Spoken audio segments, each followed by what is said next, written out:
For those who think Rudy Giuliani may be the most moderate of the Republican candidates, think again. The formerly pro-choice, pro-gun control, and pro-gay rights mayor is frantically trying to change his image, and that could mean he is now the candidate most ready for war.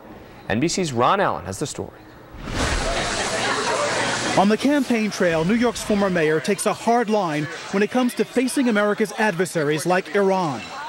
If I'm president of the United States, I guarantee you we will never find out what they will do if they get nuclear weapons, because they're not going to get nuclear weapons.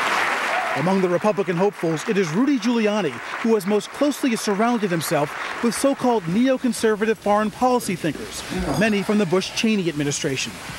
This morning's New York Times lists advisors who have called for profiling Muslims at airports, another who favors ending the U.S. ban on carrying out assassinations, and the author of The Case for Bombing Iran in Commentary magazine, his comments posted online. All the other available options have proved to be sterile. It was the neoconservative voices in the Bush administration that most forcefully made the case for invading Iraq, a decision even some conservative Republicans say was a disaster. If these people, the neoconservatives, are Rudy Giuliani's foreign policy team, a vote for Rudy is tantamount to a vote for permanent war.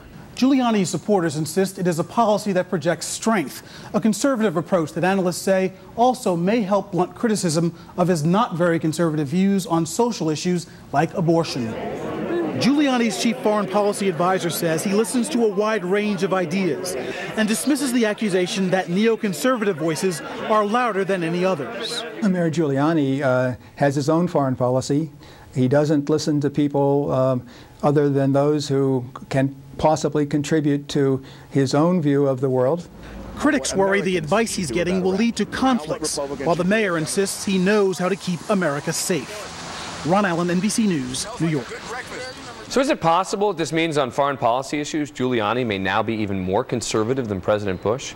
Back with us again is Rachel Maddow of Air America and nationally syndicated columnist and radio host Armstrong Williams. Thanks to both of you for coming on. Armstrong, do you think that this means that Giuliani could actually be more conservative than Bush on some of these issues?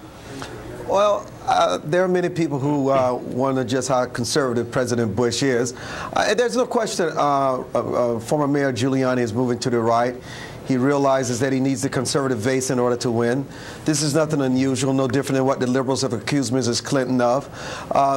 You know, what a person is during the primary before they get the nomination is quite different than what they become during the general election. I think the fact that he's maturing and he's more comfortable with conservatism, whether it's moving away from his position on gun control, abortion rights, or same-sex marriages, I think that's a lot in this country. Armstrong, but this isn't just about politics. I mean, let me play this piece of sound from Giuliani talking about Iran. Iran is a greater danger than Iraq. Iraq cannot be seen in a vacuum, and we have to be willing to use a military option to stop Iran from becoming nuclear. I think that is a language that is going even further than Vice President Cheney, Armstrong.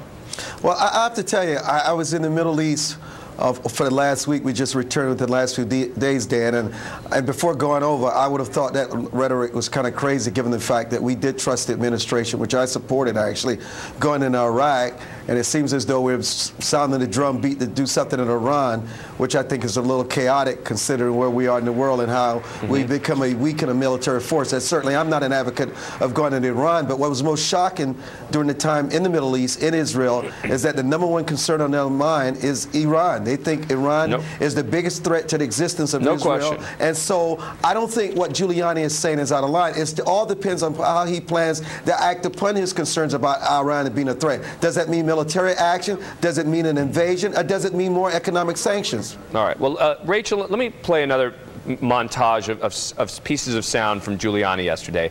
And it sounds to me like this is the pandering to the far right by... This is 4 times in one speech he said this yesterday. Particularly in the liberal media. These liberal newspapers have exaggerated. If you look at the liberal media, I know the liberal media. The liberal media, the liberal media, it's like the buzzwords that the far right want to hear.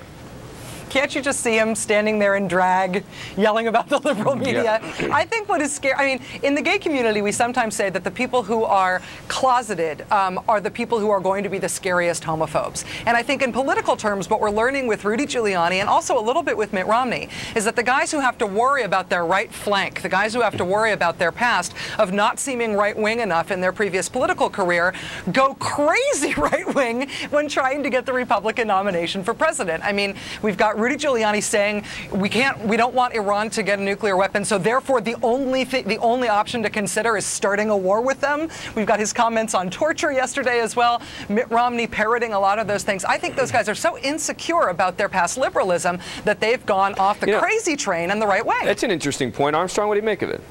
Well, look, Mr. Giuliani does have issues in terms of what he really believes, and he seems to be running away from himself. But I think, in all honesty, I think people like Ms. Maddow and others are very frightened of Giuliani, because I think when it's all said and done, that he's a true threat to Senator Clinton becoming president of these United States. And I think they're very afraid of him. They're trying to malign him, even though I don't disagree with the fact that he's redefining himself as he goes along. I will not argue against that. But he is a threat. He's doing what is necessary. You can call it pandering, but he's very serious about becoming president of these United States. And Armstrong, I would just say, I do find Giuliani scary, but not on an electoral level.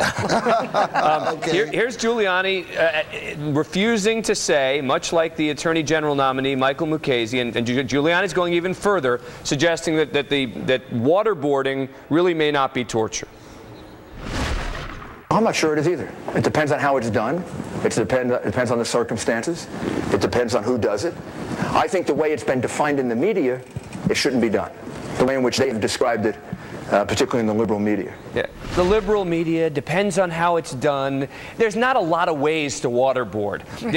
There's some basics to it. And we've laid it out time and again on this program. For Giuliani to claim that it's about the liberal media defining it, to me, is just a cop-out in terms of his ability to answer the question, which is a straightforward one. Sure. Yes. Also, moral leadership under Rudy Giuliani, whether or not something is torture depends on who does it. You know, and this is the thing.